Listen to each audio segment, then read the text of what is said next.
अस्सलाम वालेकुम वरहमतुल्लाहि वबरकातुहू। पार्ट 2 में हम नमाज का जो बताया गया था कि नमाज के पहले वज़ू कर लो और फिर नमाज क्या है। दरअसल सूरह अल माइदा आयत नंबर 6 में बता दिया गया, अल्लाह ने फरमा दिया कि किस तरह मुंह हाथ धो लो, वज़ू किस तरह किया जाए, वो पूरा पहले हम बता चुका हूँ मैंने आपको। फिर नमाज असल में क्या है, नमाज असल में दुआ है। ये भी बता दिया गया है कि नमाज कज़ा नहीं होती, रोज़े कज़ा होते। और नमाज दरअसल दुआ है।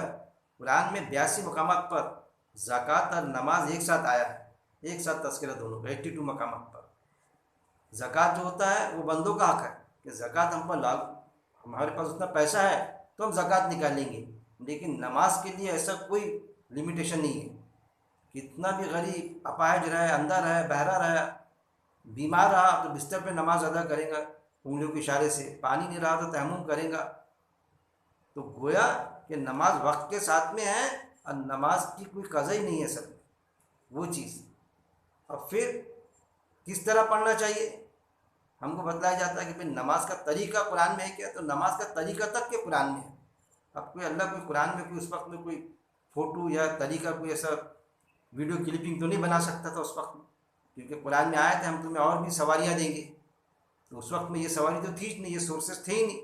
अगर सोर्सेस होते ये तो फिर वो आपसे सिर्फ क्लिपिंग भी तैयार करके देते थे हम नमाज़ पढ़ने की, जैसा हम जिस तरीके से पढ़ते थे उस तरह की क्लिपिंग बना देते हम। तो उस वक्त में वही अल्लाह की आजमाइश थी। हर दौर में जैसी जैसी तरक्की हुई तो अल्लाह की आजमाइश साथ में रही। असल अजाबत आए वो अल्लाह की आजमाइश, उसमें गिर जाना ताकि लोग इबरत हासिल करें। फिर वो तरक्की, कम तरक्की में भी अल्लाह को याद रखना, ज़्यादा तरक्की में भी याद रखना, फ़कीरी में भी अल्लाह को याद रखना, और निकल जाए मालो असबाब ज़्यादा हो जाए तब भी अल्लाह को नहीं भूलना। ये आजमाइश होती है अल्लाह की। तो गोया कि कुरान में नमाज का तरीका भी अल्लाह ताला ने बता दिया। सूरह अल बकरा आयत नंबर 239 239 में अल्लाह ने फरमा दिया, अल्लाह के आगे ऐसा खड़े रहो जैसा फर्माबरदार गुलाम खड़ा रहता है। मौलाना मौदूद रहमान ने पूरा इस तरह से तर्जुमा किया कि अल्लाह के सामने ऐसा खड़े रहिए जैसा एक मालिक के सामने गुलाम खड़े रहता है। इस तरह से दिए मौलाना मौदूद रहमान ने। और जैसा फर्माबरदार दीगर उलमा ने भी लिए कि जैसा फर्माबरदार खड़ा होता वैसा रहो। एक मालिक के सामने जैसा फर्माबरदार रहता है ना, उस तरह से अल्लाह के सामने खड़ा रहो। तो तरीका आ गया कि ऑफिसर कोई बुलाता जिसकी हम नौकरी करते, चाकरी करते, तो हम कैसा खड़े रहते, कभी पीछे हाथ बांध के खड़े रहते, कभी सामने सीने पर हाथ बांध लेते, कभी ऐसा ऊपर ऐसा हाथ बांध लेते, ऐसा अलग अलग अंदाज से। ऐसा तो नहीं खड़े रहते कभी कि उसके सामने ऑफिसर के सामने आए, ऑफिसर ने बुलाया और हम उसके सामने उचक उचक के खड़े रह रहे हैं डांस कर करके, या फिर उसके सामने खड़े हैं फिर अलग अलग हरकतें कर रहे हैं। तो फर्माबरदारी की जो फर्माबरदारी में जो जिस्म की जो हमारी नौयत होती है, उस नौयत से हम अल्लाह के सामने खड़े थे। और फिर ऑफिसर के सामने ऐसी फर्माबरदारी से खड़े रहते कि वो जो काम बोलता हमको कि फलाना फाइल ऐसा ऐसा ऐसा और आपने कल निकाल देना, पुटअप कर देना मेरे सामने सिग्नेचर के लिए, तो वो इंस्ट्रक्शन हम वाकई करने वाले हैं, उसकी अमल बजानी करने वाले हैं। उस तरह दिल में रखते हुए, उस तरह दिल में बात रखते हुए कि जो ऑफिसर बोल रहा है, जैसा ये हिदायत दे रहा है, मैं फाइल उसी तरह निकालूंगा, उसी अंदाज से, उसी कैटेगरी के हिसाब से मैं फाइल निकालूंगा। जिस दिन बता रहा है उस दिन मैं पुटअप कर दूंगा फाइल को। अब मैं वो काम में लग जाऊंगा फाइल पुटअप करने के। तो नमाज भी दरअसल यही है कि नमाज दुआ है कि आगे के कामों के लिए, कि जो दिनचर्या के काम है वो हम कैसे अंजाम दही तक के पहुँचाए, तो वो दुआ। नमाज में सूरह फातिहा मस्ट है। सूरह अल हिज्र में आ गया कि हमने तुम्हें 7 चाबियों वाली आयत दी जो बार बार पढ़ी जाएंगी, बार बार दोहराई जाएंगी। तो नमाज में है वो। सूरह फातिहा के बगैर नमाज ही नहीं होती। वो चीज़ भी, जो चीज़ें थी बार बार पढ़ी जाएंगी तो वो बाकायदा उसमें दाखिल कर दी गई।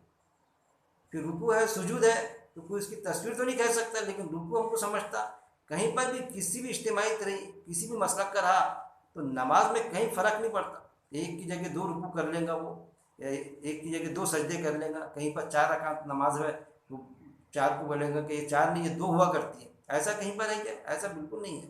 जैसे जो तरीके होते, खाना खाने का तरीका सबको मालूम है भाई, खाना खाने का तरीका मुँह से खाना खाते, चलने का तरीका कैसे चलते, पैरों से चलते, हाथों के बल चले जाता, ऐसा ही क्या वो चीज़।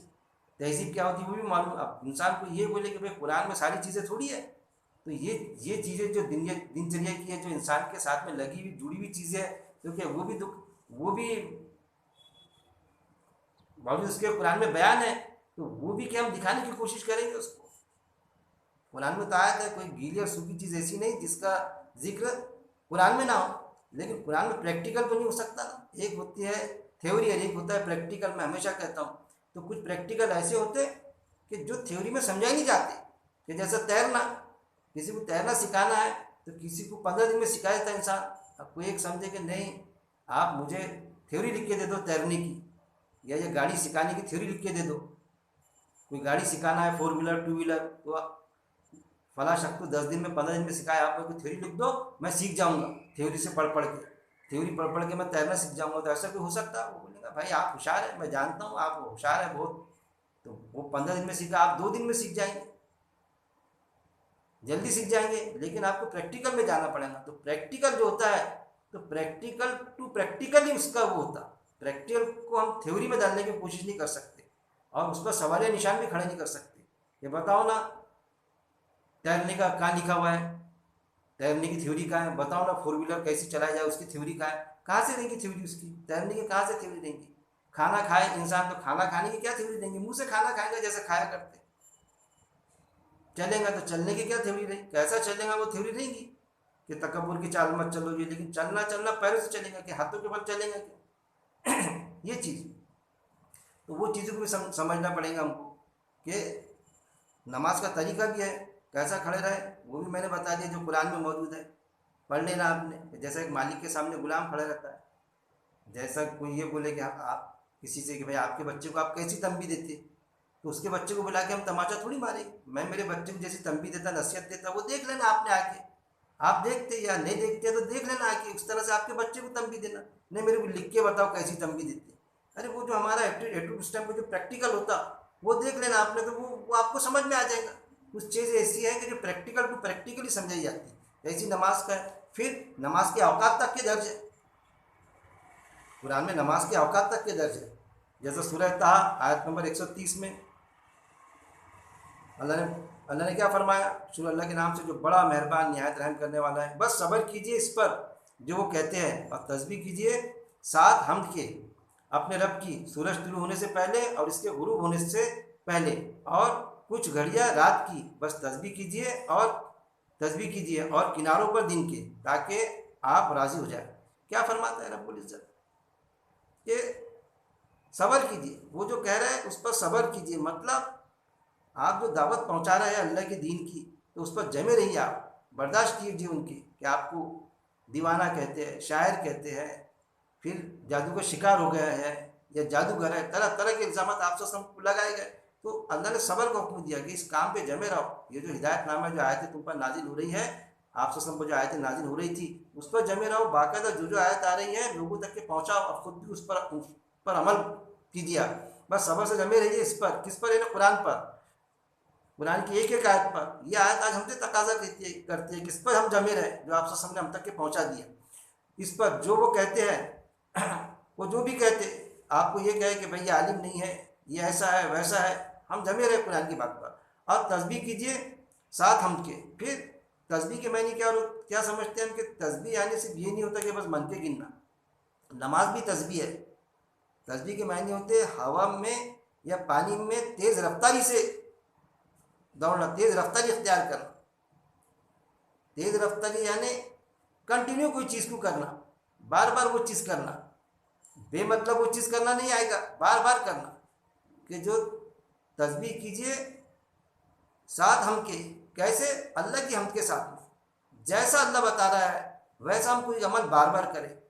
हम यानी अल्लाह की तारीफ़ के साथ में कि अल्लाह कितना अच्छा अमल बताया तुमने, वो अमल बार बार करने वाले बने हम, बेमतलब करने वाले नहीं। बार बार जब भी उसका तकाजा हो हम करें।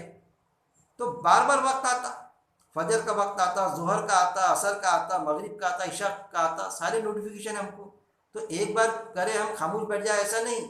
वो हम बार बार करें, हम रोज़ करें, वक्त के पाबंदी के साथ में करें। वो चीज़ है कि हम तस्बीह करें, फिर वो अमल करने के बाद में क्या करें हम, कि उससे जब फारिग हो तो फिर दिनचर्या में जाते जाए, वो अमल करें, फिर हमारा दूध में पानी ना मिलाए, हक की गवाही दे, माँ बाप की खिदमत करे, बीवी पर जुल्म ना करे, औलाद को बराबरी का समझे, उनके हकूक पूरे करे, हलाल रिस्क कमाए, ये सारी चीज़ दिनचर्या।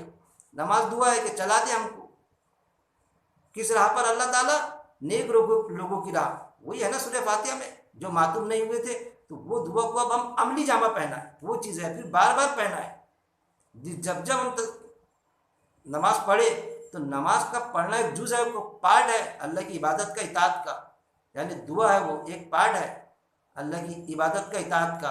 अब वो पार्ट को अमली जामा पहनाना है हमको कि अल्लाह से हमने वादा किए चला दे, और अब अल्लाह ये, फिर अल्लाह हमसे पूछेगा कि अब चल नेक राह पर। अब नेक राह कौन सी है? जो कुरान में बयान कर दी गई, हक की गवाही देना, सारे मारेंगे, सारी चीज़ आएंगी। तो गोया कि तस्बीह के एक अमल बार बार करना, वक्त के साथ में करना, फिर वक्त के साथ में पढ़ना, वक्त के साथ में फिर दिनचर्या में, दिनचर्या का कोई अमल नहीं कि नहीं अब झूठ नहीं बोलूँगा तो जोहर के बाद ही झूठ नहीं बोलूँगा, और उसके बाद में असर के बाद में फिर झूठ बोलना शुरू कर दूँगा कि जोहर के पहले तक के भाई हम जोहर के पहले तक की झूठ नहीं बोलते, और असर के बाद में फिर झूठ बोल के धंधा करते, कम तोड़ना भी चालू, झूठ भी, ऐसा होगा? ये नहीं। जैसा वो होता ना, कोई ग्राहक आता तो पहला ग्राहक आता तो बोनी वाला ग्राहक रहता, कितने में भी देता हो, ये अकीदे का बिगाड़। अरे भाई पहले आया बोनी कर रहे हैं, मेरी बोनी बोलते उसको हमारे एरिया में, आपके एरिया में भी होंगे उसको क्या बोलते क्या नहीं। तो वो अगर घाटे से भी मांग लेता ना पहला ग्राहक, यहाँ तक के लोगों के अकीदे है, ज़्यादातर गैर मुस्लिम भाइयों के तो ज़्यादा है, लेकिन कुछ मुसलमान भी गर्क है उसमें, उस अकाज में, कि कम से भी वो चीज़ अगर 5 रुपये की हमको पड़ी, उसने कभी 3 रुपये की मांग लिया तो उसको जाने दे देते भाई ला बोलते, उसको यूँ करके फिर रख भी लेते पैसे कि पहला ग्राहक जो, तो ये बोनी का ग्राहक। तो ये इस तरह की हरकत है तो जो कुरान से जिसका ये नहीं होता कि एक वक्त ये करना कि नमाज वक्त के साथ में है, अल्लाह से वादा दुआ वक्त के साथ में है, लेकिन जो मरहले है तो हर मौके पे झूठ भी नहीं बोलना है, हक की गवाही नहीं, जुमे के रोज़ हक की गवाही दूंगा, उसके बाद में हक की गवाही नहीं दूंगा। आते ऐसे मरे, रमज़ान महीने में गवाही देना पड़ता, रमज़ान महीना है भाई, मैं रमज़ान महीने में झूठ नहीं बोलूँगा, सच सच बोल रहा मैं कि ऐसा ऐसा हुआ था, हाँ उसने ऐसा किया था करके, तो रमज़ान महीने में सच सच बोलता, और उसके अलावा फिर सच बोलना चाहिए, झूठ बोलना चाहिए, मतलब बड़ी शान से बोलता है कि नहीं मैं रमज़ान महीना है इसलिए मैं झूठ नहीं बोलूँगा।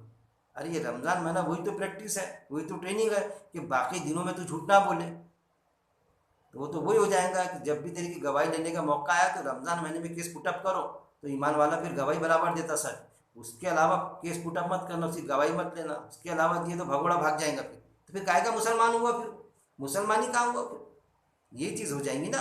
हम तो यही समझेंगे ना प्रैक्टिकली कि ट्रेनिंग में बराबर करता होता है ना, टीचर की ट्रेनिंग, क्लर्क की ट्रेनिंग, तो ट्रेनिंग में बराबर अपना जॉब चार्ट बराबर एक्यूरेट, सुबह उठ जाता, ये वो कंप्लीट वर्क करता, होमवर्क ये वो ऑफिसर के सामने। आज जब ट्रेनिंग ख़त्म हो जाती, जिस मकसद के लिए ट्रेनिंग ली गई थी कि लोगों से उस तरह का अप्रोच रखे, वक्त पर ड्यू टाइम में लोग काम करके देखे दे, अब बगैर पैसों के दे, तो उस वक्त में फाइल निकालता नहीं, मेरा बाबू साहब निकालेंगे मेरा फाइल, कल निकालता ना, निकालेंगे परसों निकालता ना, झूठ बोलता अभी कल साहब नहीं थे, परसों बोलता कि वो दूसरा काम बता दिया साहब ने।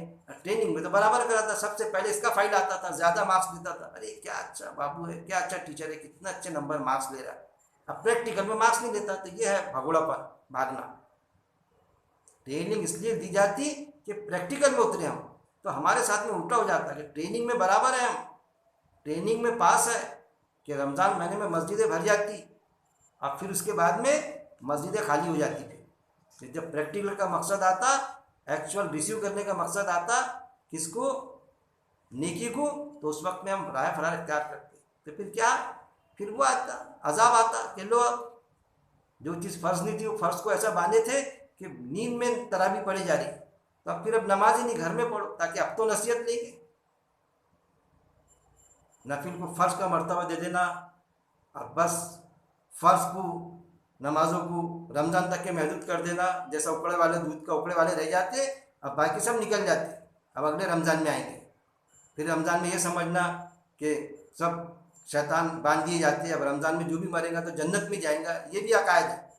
अब बड़े जय्यद आली बड़ी शान से बोलते हैं रमज़ान में जो भी मरता दरवाजे खुले रहते जन्नत के, दोज़ख का दरवाज़ा बंद, कुछ भी कर लो जो कुरान में है नहीं, उसके खिलाफ अमल कर लो, जबकि हदीस मौजूद है, अच्छी बिदत या बुरी बिदत उसका ठिकाना आ गए, तो कोई काम ऐसा कर लो ज़्यादा कि ज़रूरत से ज़्यादा कर लो, अच्छी बिद्दत। कोई नेकी काम ज़रूरत से ज़्यादा करना, नेक काम, जैसा 2 रकात नमाज रही तो 4 रकात पढ़ लेना फ़र्ज, 2 नहीं 4 रकात फ़र्ज पढ़ेंगे। अरे 4 रकात फजर की 2 ही पढ़ना पड़ेगा आपको, फ़र्ज की 4 रकात क्यों, ज़्यादा क्यों नहीं पढ़ सकते हम? नियत बांध के, अरे वो गुलू हो जाएगा। हदीस मौजूद है, अच्छी बिदत या बुरी बिदत, उसका ठिकाना क्या है, आग है। तो कई ऐसे अकायद में हम घुसे हुए हैं। तो इस पर जो कहते हैं तस्बीह कीजिए साथ हम के, अल्लाह की हम के साथ, जैसा अल्लाह ने कहा, अल्लाह का तारीफ के साथ में तस्बीह करो, बार बार वो अमल करो। जैसा नमाज बार बार पढ़ते ना वक्त की पाबंदी के साथ में, तो ऐसा तुम नेकियों के अमल तुम्हारे दिनचर्या में बार बार कम करने वाले बनेंगे। रात को हम सोए भी है, कोई आता डॉक्टर को बुलाने तो नींद में से उठे और उस बीमारी का इलाज करे। उठाने वाला भी बेमतलब ना उठाए कि डॉक्टर को परेशान करना, दिन भर का थका हुआ और बुखार भी नहीं है तो चलो फजूल उठाएंगे उसको। हाँ, बीमार है वाकई में तब उठाओ। तो मरीज के लिए भी वो सोचे और डॉक्टर भी सोचे अपने रब की। सूरज तुलू होने से पहले कब करो, वक्त बताए, सूरज तुलू होने के पहले, सूरज निकलने के पहले। कौन सी नमाज? फजर की नमाज। और इसके गुरूब होने से, और इसके गुरूब होने से पहले, और सूरज गुरूब होने के पहले, मतलब जब सूरज कब गुरूब होता? मगरिब के वक्त, तो मगरिब के पहले यानी असर की नमाज। और कुछ घड़ियाँ रात की, बस तस्बीह कीजिए। अब रात की घड़ियाँ यानी कौन सी? ईशा की नमाज, वो रात की घड़ियाँ। ईशा की नमाज का वक्त रात भर रहता। और यहाँ तक कि हदीस में आता है कि ईशा की नमाज पढ़ो और सो जाओ, बिल्कुल रातों में जागो मत। ईशा की नमाज एक तो पढ़ते ही नहीं, चलो पढ़ते जो तो ईशा की पढ़ा के निकल गया बाहर चौकों पर, तो 12 और 2 बज रहे वापस, अब फिर 3 बज जा रहा है, फिर फजर की चले जा रही नमाज, सो जा रहे हैं। अरे गई ना एक दिन, उठते बराबर पढ़ लिया तुमने, तो अगले वक्त में पाबंदी करोगे, अरे नींद उशार नहीं हो मेरी, 2 बजे तक के जाग गया मैं, अब नहीं जागूंगा। ये चीज़ घड़ियाँ रात की यानी रात की बस, और कुछ घड़ियाँ रात की बस तस्बीह कीजिए। तस्बीह यानी वो नमाज, वो अमल, तो जो रात में आपको बार बार करना है। बार बार यानी ईशा की नमाज 4 है तो बार बार 4 रकात पढ़ते जाएंगे रात भर, ऐसा है क्या? नफिल है। फिर तुम्हारे को इतने पढ़ने का शौक है तो नफिल पढ़े हम। तो ईशा नफिल को, ईशा को हटे, चाहे जोहर को हटे, चाहे फजर को हटे, थोड़े कभी भी नफिल पढ़ सकते। नवाफिल पढ़ने की कोई पाबंदी नहीं है, बल्कि यह है कि तुम तुम्हारे घरों में पढ़ो ना नफिल को, नवाफिल को। मस्जिद में पढ़ने की कोई ज़रूरत नहीं, घरों में पढ़ो। तो ये चीज़ रात की बस यानी ईशा की नमाज का जिक्र आया यहाँ पर। और किनारों पर दिन के, ताकि आप राज़ी हो जाए। और किनारों पर दिन के किनारों पर यानी जैसे दिन के किनारों को समझना चाहिए हमने। एक वक्त आता जोहर का और एक आता मगरिब का। जब दिन ख़त्म होता तो गोया कि मगरिब, तो वो दिन का किनारा है। कि गुरूब, जब सूरज गुरूब हो जाता, जैसे गुरूब हुआ सूरज, तो वो क्या हुआ? एक किनारा है कि सूरज जो था वो चले गया, गुरूब हो गया, ओझल हो गया, तो वहाँ पर मगरिब अदा करो, वो नमाज, वहाँ एक उस किनारे पर नमाज। अब फिर उसका एक किनारा जोहर, हम वो नहीं समझेंगे फजर के बाद वाला किनारा, वो किनारा नहीं, जोहर यानी सूरज की एक वो बताई गई कि सूरज जब शबाब पर होता, चरण सीमा को होता, 12:30 बजे जोहर का टाइम शुरू होता, कि जब सूरज दिखता, वाकई में इसको बोलते हैं सूरज। फजर के बाद अगर कोई सूरज देखे ना तो उस वक्त में एहसास नहीं होता, बड़े शान से बैठेगा, गर्मी भी है, अच्छा लगेगा उसको, ठंडी ठंडी हवा। फजर के बाद सूरज का सही अगर तपिश देखने की है, उसकी सही उसका अंदाज़ा लगाने का है, तो 12:30 बजे जब वो ऊपर जाता ना, सर पर चढ़ता, वो सूरज जब अपनी औकात बताता हो सूरज उसकी गर्मी की, तो उस वक्त में अल्लाह बोलता नमाज पढ़ो। कि ये सूरज की कोई अहमियत नहीं है, इसकी क्या औकात इसकी गर्मी देने की, इसको तो अल्लाह ने हमारे लिए मशक्क़त किया, हम इसकी पूजा क्यों करेंगे? हम सूर्य को देवता क्यों समझेंगे? हम सूर्य नमाज क्यों नमस्कार क्यों करेंगे? न, इसकी तो ये औकात है, कुछ औकात ही नहीं है इसकी। ये जब निकलता, जब भी हम नहीं करेंगे उसको नमस्कार, उसकी पूजा, और जब माथे पर रहता है इतना चरण सीमा को, अगर उसको मानने होता हमको बड़ा बहुत ये, तो हम ये चरण सीमा जब तकता उसी टाइम पर मान लेते उसको कि तू अल्लाह है। अरे कितना तकता तू, कितना तेरे में पावर है। तो वो पावर के वक्त में भी हम उसको वो कर रहे हैं कि तेरी कोई औकात नहीं है, अल्लाह को याद कर रहे हैं, अल्लाह के लिए नमाज पढ़ रहे हैं। अब फिर जब वो डूब जा रहा, उसकी औकात ही ख़त्म हो जा रही कि इतना तपता था, और मगरिब के वक्त में गुरूब हो गया, उस वक्त में भी हम अल्लाह को याद कर रही है। तो इस सूरे में 5 वक्त की नमाज आ गई। अगर आप इसको तफसील से पढ़ेंगे तो 5 वक्त की नमाज के औकात आ गए सूरे में। इसी तरह सूरे हूद आयत नंबर 114 में भी अल्लाह ने बयान कर दिया, और कायम कीजिए नमाज दिन के दोनों किनारों पर और कुछ रात में से। तो यहाँ पर भी दिन के दो किनारे यानी जोहर का भी वक्त आ गया और मगरिब का भी वक्त आ गया, दिन के दोनों किनारे। और कुछ रात का हिस्सा, तो रात का कुछ हिस्सा यानी ईशा का, जब भी पढ़ लिया 8 साढ़े 8 बजे ईशा का जब वक्त होता, जब चाहे ईशा की पढ़ ले। अब आप समझेंगे तहज्जुद, तो तहज्जुद सूरह बनी इसराइल में वो सिर्फ आप सल्लम के लिए फ़र्ज थी, वो नफल यानी नफल नमाज ज़ायद है, किसके लिए? आप सल्लम के लिए। क्यों है? वो भी तस्करा उसमें, ताकि हम यानी अल्लाह आप सल्लम को मुकाम महमूद अता करे, जिसके लिए हम दुआ करते कि अल्लाह ताला जैसा तूने वादा किया है सरकार को वैसा मुकाम महमूद अता करवा, ये चीज़। फिर सूरह काफ आयत नंबर 39 और 40 39 40, और तस्बीह कीजिए हमद के साथ अपने रब की सूरज तुलू होने से पहले और गुरूब होने से पहले। फिर यहाँ पर और ये तस्बीह कीजिए यानी हुई जो मैंने ऊपर समझाया, बार बार समझाने की जरूरत नहीं। तस्बीह कीजिए, तस्बीह यानी बार बार अमल करना, नमाज पढ़ना और पढ़ने के बाद में अमल करना, दिनचर्या में उस तरह की नेकी वाले अमल करना जैसा अल्लाह ने इंस्ट्रक्शन कुरान में बताया, क्या नेकी है क्या बदी है, नेकियों के अमल करना, बदियों से रुकना। और तस्बीह कीजिए हमद के साथ अपने रब के तारीफ के साथ में तस्बीह बार बार अमल करने वाले बने हम। एक पहले नमाज पढ़ना कब?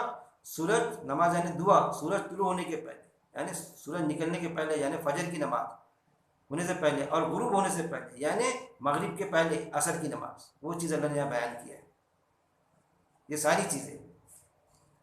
तो टोटल चीज़ तकरीबन नमाज के पहले वज़ू करना चाहिए, वो भी आ गया। फिर उसके बाद में नमाज कैसी पढ़ना चाहिए वो भी आ गया। फिर थ्योरी भी आ गई कि जो थ्योरी तक के महदूद रखे, प्रैक्टिकल तक के महदूद रखे, यहाँ तक के दीगर जगह पे भी मिलता। हालांकि उस पर हमारा ईमान है, उससे हमने समझना चाहिए, वैसा नहीं।